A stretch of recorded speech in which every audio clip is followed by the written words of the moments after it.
it's on the page. Morning, everyone. I'd like to call the meeting to order. Please rise for the pledge of allegiance. I pledge allegiance to the flag of the United States of America and to the republic for which it stands, one nation, under God, indivisible, with liberty and justice for all.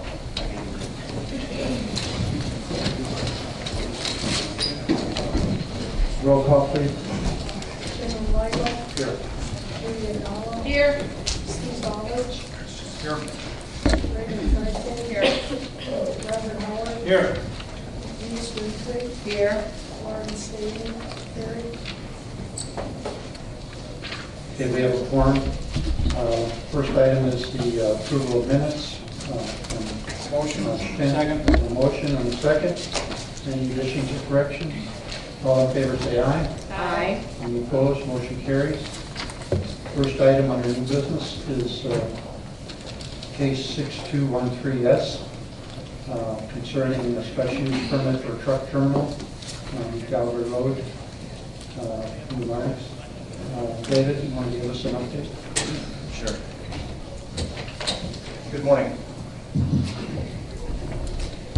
I just wanted to give a brief synopsis of the case and just a little bit of information with regard to the timeline.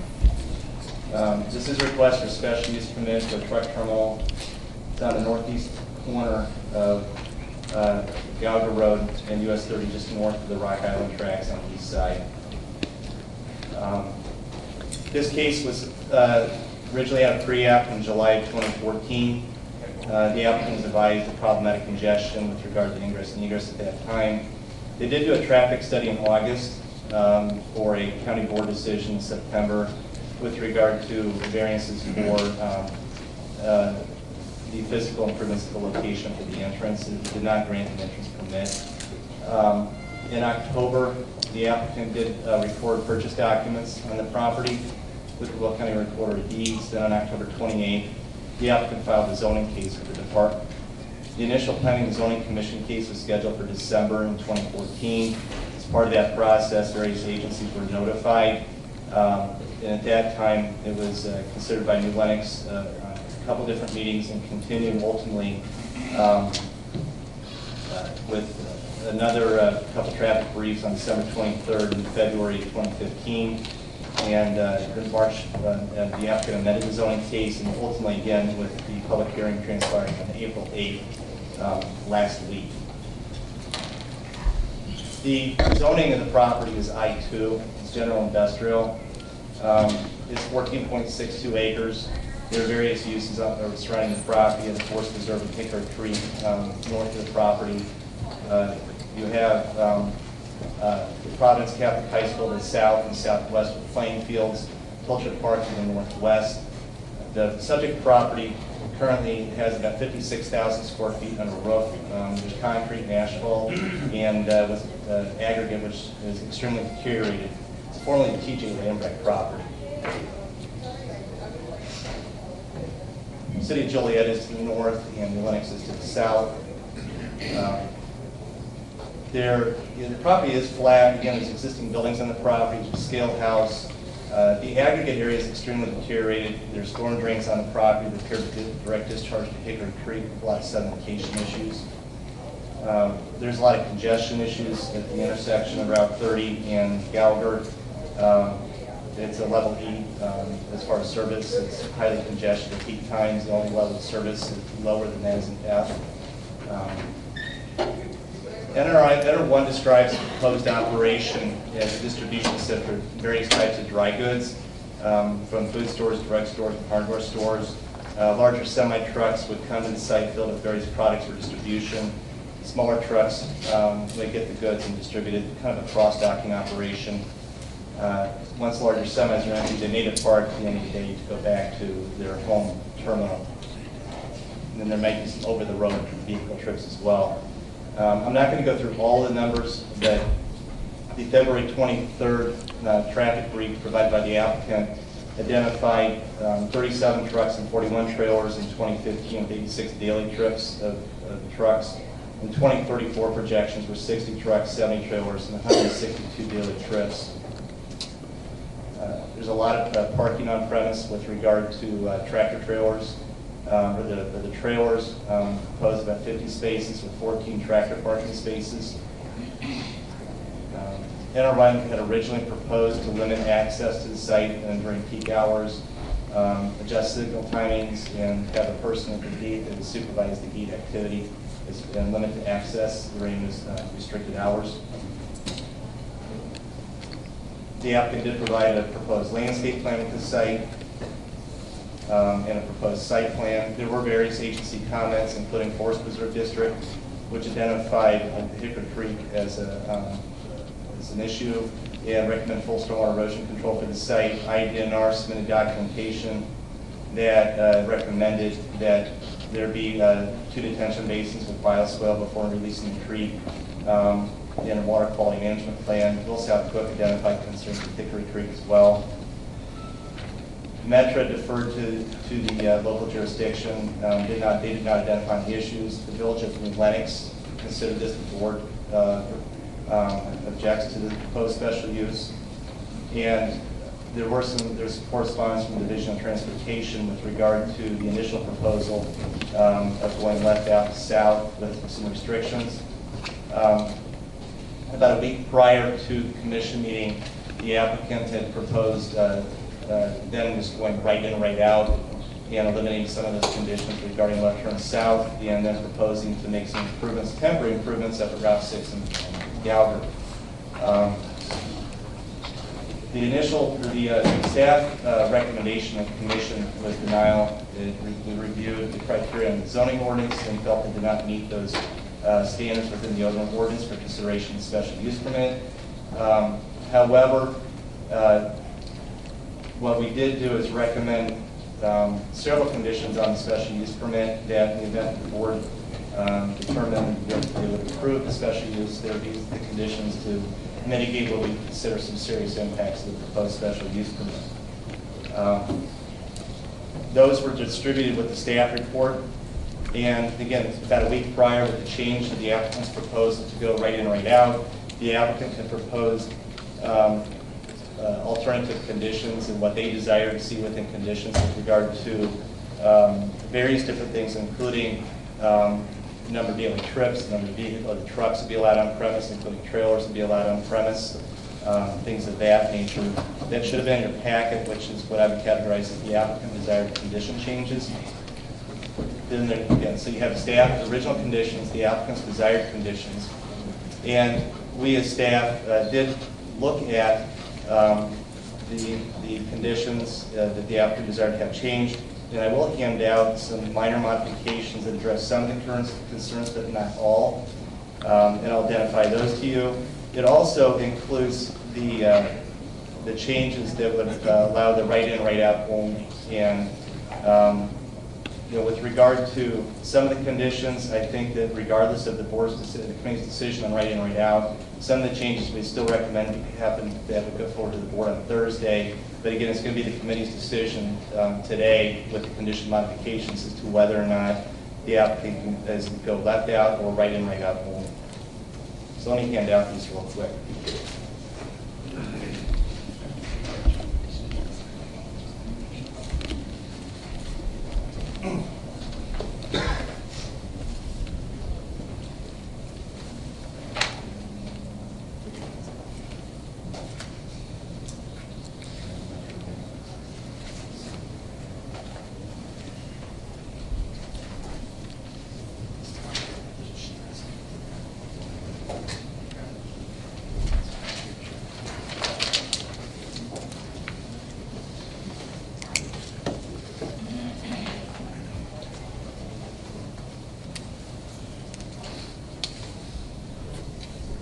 Those are the applicant desired changes.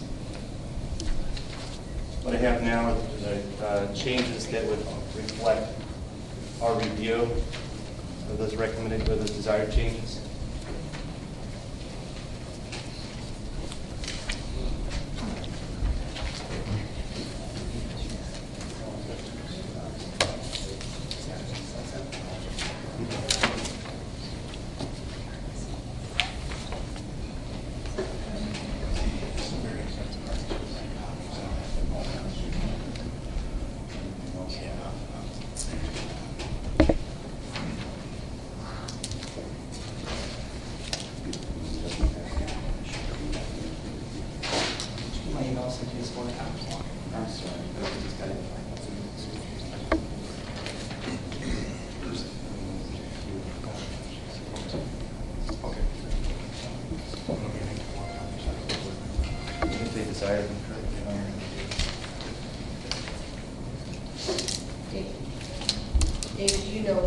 with your last round of changes if the applicant is agreeable to these?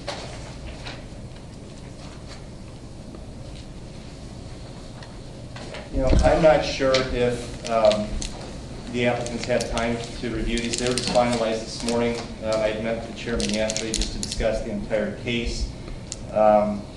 This case has actually been moving forward. I mean, in the past couple of weeks, there's a lot of different changes, including from the applicant. It's been kind of a moving target. So, Could you go through these two items, each condition, and explain the changes Sure. that the applicant had proposed and what you are proposing?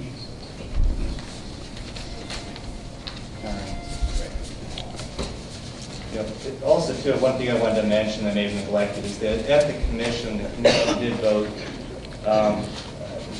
that the motion was in the affirmative with the staff conditions, but it was denied. 3 did not support it, with 1 supporting it. So the commission recommendation was denial.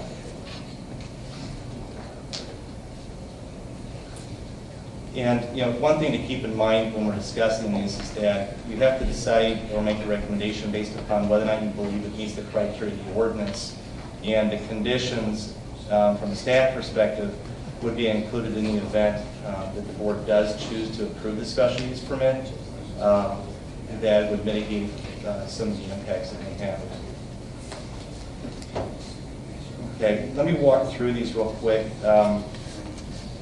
The first condition, I do not believe the applicant had any issues with on that one. The second one, with limiting the truck terminal associate off, or limiting the use of the subject property to the special use permit to the truck terminal with the associate office, warehouse, and repair shop, basically the operations that they're proposing. We believe that this was appropriate because the traffic briefs provided by the applicant and the numbers that were based upon the business model for the business being proposed. It did not include or address any other uses or any other trip generation that may be from other permitted uses that may go on the site. And I know that the applicant has presented information with regard to, well, if this isn't approved, you could do X, Y, and Z. But with the condition modifications that they're proposing is that they want the special use permit and all the permitted uses, so they could still do X, Y, and Z. So the staff recommendation is that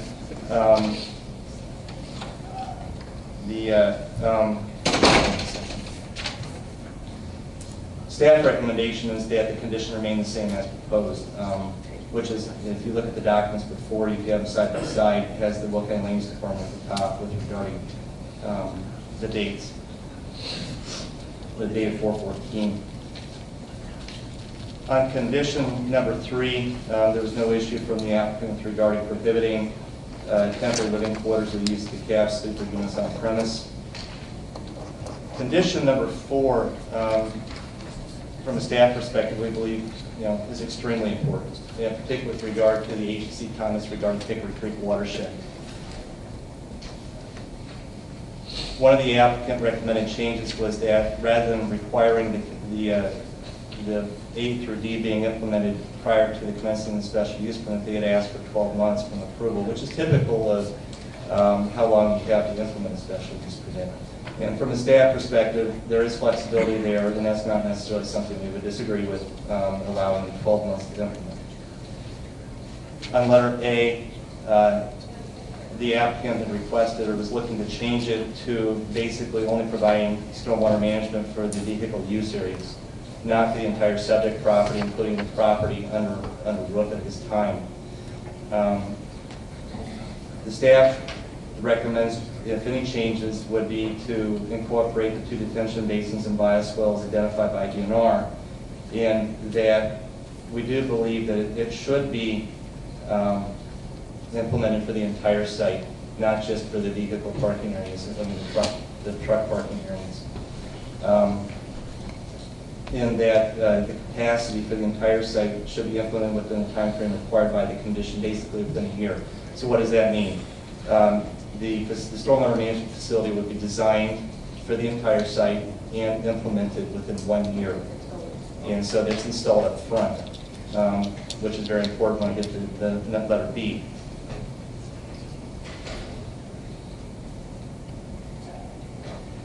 On letter B, the applicant had indicated that they did not necessarily agree with asphalting the parking areas that were deteriorated, the aggregate areas that deteriorated. They wanted just to go ahead and gravel them again, including designated parking, tractor parking areas with parking blocks and stream lines. When we looked at the condition and felt that perhaps we still believe it should be asphalted for a variety of reasons, including reducing the pervious, the infiltration of the stormwater from the site, especially if there's a lot of vehicle parking on the premise with regard to fluids and fuels. Another thing as well is it allows the striping and designated spacing for the tractor trailers. But we do believe, and I know the applicant did identify concerns regarding doing that area all up front or the cost of it. What the modifications in B from the staff perspective is that we believe that it's appropriate possibly to phase it, but they would not use any of the aggregate areas, not asphalt, until the truck terminal operations are asphalted. So there'd be the ability to phase the project, and you have stormwater implemented and installed at the front, which would accommodate from a capacity standpoint for the build out of the site, they could phase it. I believe in letter C and D that the applicant did not have any issues with, nor did they have any particular issues, I believe, with numbers 5 through 7 and 8.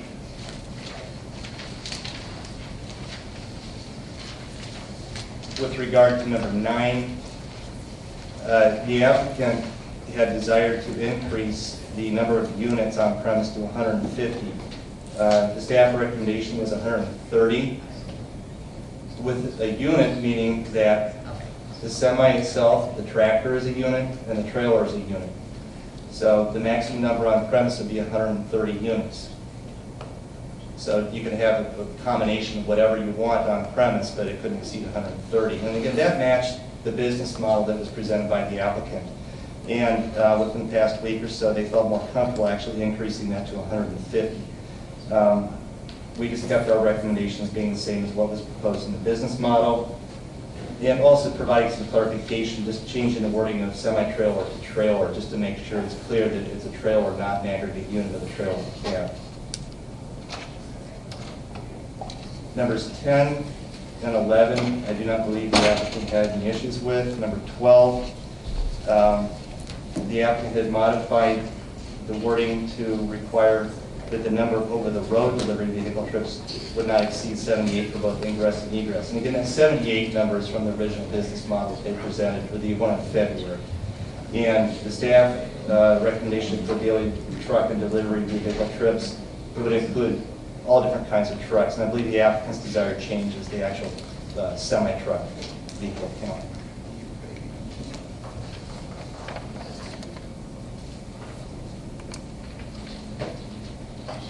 On condition number 13, the applicant disagreed with that and does not believe an AGS system is warranted and is cost prohibitive for that type of system, including the trip generation data for compliance. They also do not, on condition 14, believe that the restriction should be, or the hours restriction should be still enforced if they go right in, right out. And the remainder of the conditions pretty much deal with the right in, right out. That they would strike a majority of the remaining conditions and limit it to right in, right out. And then with the entrance permit, Department of Division of Transportation, and with the condition modified number 16 from the staff condition list, that would be dealt with the entrance permit, Division of Transportation. They would also, as far as monitoring the site, they would continue to keep daily logs and monitor the gate or the security checkpoint as far as ingress and egress. And just one last comment that I would make is that the changes that we made with regard to our review to the conditions should not necessarily be construed to an affirmative recommendation from staff. It's just, we felt it appropriate that if it went forward to the board, that the conditions be included, that if the board does approve it, they're in place to help mitigate any adverse impacts. Now, with regard to the document that has the Wilkin Police Department at the top, the department would recommend making changes on items, on lines, if you have line numbering on the left side, on lines 1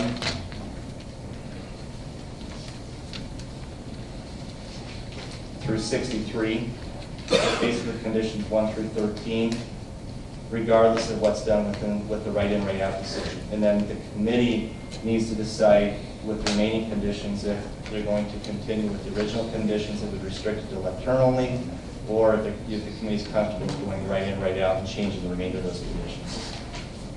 Thank you. Any questions by committee? Mr. Howard? Yeah, is the representative of the district here? Yes. Okay. What is? The county district? Yeah, what is your comments on it? I'm against the trucking terminal being allowed to travel north to travel to Wilson. Are you against it in its entirety, no matter what they do? Or, I mean, Yes. why? Can we hear what that objection is? I'm sorry? What is your objection? The objection, there's many objections. Originally, it started out with the railroad crossing going to Route 30. Now it's going to Gower to 6. I spoke with Providence. I know they're still against it. Silver Cross with the ambulances. The turning from Gower to 6, I don't know how a semi is going to be able to do that. I know they said they could do some road improvements. But if this passes, they'll start traveling immediately before those improvements are completed. It's a 2-lane road. I know a lot of residents are concerned. There's school bus pickups on Gower. There's children on their bikes traveling to Pilcher Park. So there's many variables. And I hear your objections, don't want to ignore those at all. You're aware that the trucks already turned from Gower onto Route 6. But They're coming from the south, so it's the same sort of a situation. And then, are you aware that they had offered to adjust the signaling on the railroad to move the traffic? Yes. And still you object? It's the volume that will be traveling. It's the The volume of trucks now that will be traveling. And if they go to the north? To Route 6? Yes, they go up to the Gower and it Same as, changes it's the volume. that. So your concerns apply on the 70, even though Brown and Lambert was there before and had the same traffic. Yes, and I've heard that discussion as well. But they would leave for long periods of time. They would go out and come back. They wouldn't be traveling the same amount that these would be.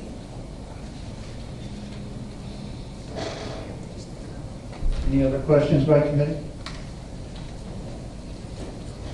I just wonder, the prior use of the property, they did have trucks coming in and out, right? And I guess if they weren't allowed to do this, what's the plan? Do they have a plan for if this doesn't if we don't approve it? Do you know of that at all? With the first question, it was TJ Lambert Construction Company. It was heavy equipment for construction sites. I do not know their exact business model, but it's my understanding is that there would be construction sites, possibly in-state, out-of-state, and the equipment would be off-premise for extended periods of time. And there was one commissioner at the Planning and Zoning Commission who testified, I believe it was the commissioner, that many of those vehicle trips would happen within the early morning hours, and that there wasn't necessarily an issue with it. Now, with the second part, with regard to proposed uses, the applicant has not identified any specific proposed uses if this special use permit is denied. There are, authorized permit uses in that district, of course, and that necessarily may be a permitted use, and the process that they'd have to go through, from a building standpoint, is potentially change of use, the code requirements. We'd have to look at the zoning as well. And then they'd have to go through the Division of Transportation for any requirements under the ordinances that they administer. And I've deferred Mr. Gould regarding that.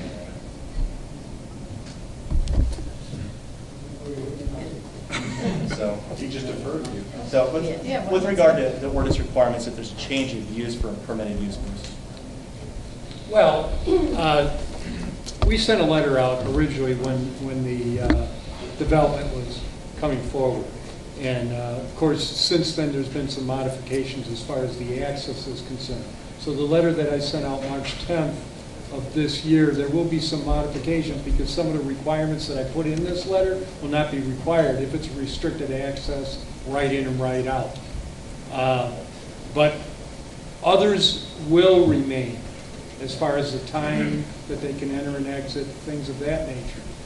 But we will not issue a permit until such time as this special use zoning is resolved. So that will not, we're holding on our permit until such time as that happens. This boil thing there. One of the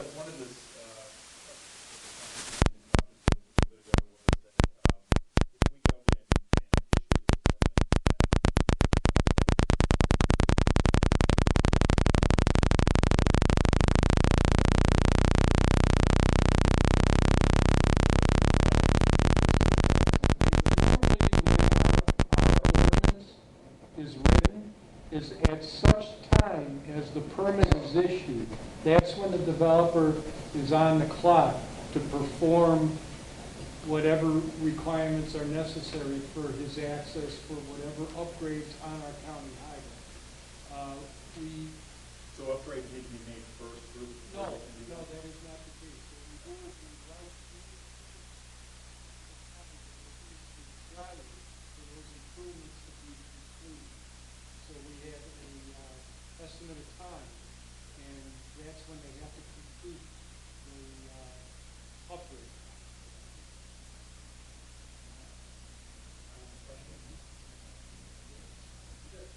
I'm very familiar with that piece of property. I actually traveled through there for a lot of years, and actually went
intersection of Route 6 and Gauger to make a turn from northbound to eastbound without running into the other lanes of traffic. Now, what I would say to this is going to be an interim measure. He's going to have to do some improvements with the radii so that those trucks can make a proper move. They won't be turning into the opposing lanes of traffic. The reason it's an interim is because next year, the state of Illinois is going to upgrade that intersection with channelization and signals. So what I told the developer was, okay, we need something as an interim so these trucks can make a proper movement. Then when the state comes along, there will be a full right turn lane, dedicated full right turn lane, and a full left turn lane and a through lane. I didn't see a lot of sense in making the developer put in a full right turn lane at this time. That'll be tore out sometime next year. What about the rest of the roads going to the hospital and stuff? Route 6, I cannot, yeah, I'm trying to think of what the name of the road is. It's Silver Cross Drive to Gauger Road. I have no idea when that may be upgraded. That's state. That could be, I know, but that could be a good problem. Well, absolutely, and it is not. Okay, back to David. You have a list of uses? There's a variety of different uses that are authorized permitted uses within the district. That includes some vehicle equipment sales and heavy equipment sales, which are one of the vehicle repair, vehicle storage and towing. There are a variety of different manufacturing industrial services that are permitted, including some warehousing such as beverage distribution, grain storage, warehousing, and things of that nature. Now, one thing about you do have these different uses, which again would require interaction with Division of Transportation with the change of use, and perhaps if their department, depending on what one they want to do with regard to zoning and building orders requirements. But one of the reasons that you have the truck terminal use identified in the zoning ordinance is that what's intrinsic to that is a lot of trip generation, trip movement, where you have the over-the-road trucks coming and going with unloading of goods, the cross-docking, transfer of commodities to other smaller trucks for delivery.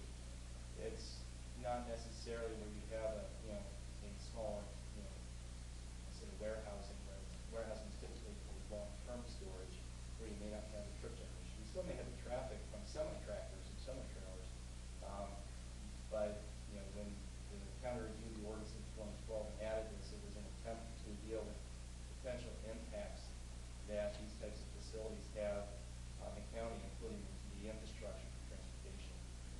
Ray, did you have a comment? Thank you.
Chairman, I heard Mr. Du Bois mention some other uses for that property, and two things that kind of stuck out of my mind. One of them, you said possibility of used car lot, which would bring more car traffic to that traffic. But then the other uses he mentioned, I mean warehouse, et cetera, which will also bring some truck traffic to that corner as well, if it is approved for those other projects, if that was the case. However, I think I want to lead back to what Committee Person Winfrey asked the question, because I'm really curious to know, and I have not yet heard the major objection to this project, or what is the sticking point. I understand, and Larry and I had a long talk about public safety. We're very much interested in that. We want to there's about 5 districts that are impacted by this project, and of course public safety is our number one concern.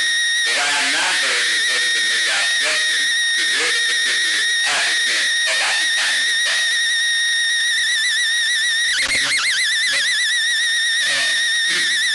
I think one of the critical issues is the time process. I think that's a major issue. If the trucks are pulling into this facility, they could back up cars onto the railroad track, and you've got students abroad, you've got inexperienced drivers. They could be coming out of school and going in that direction and letting the railroad track. I think that's the major safety concern. Moving on, are there any other comments from the public? Anybody from the public would like to address the board? Come down.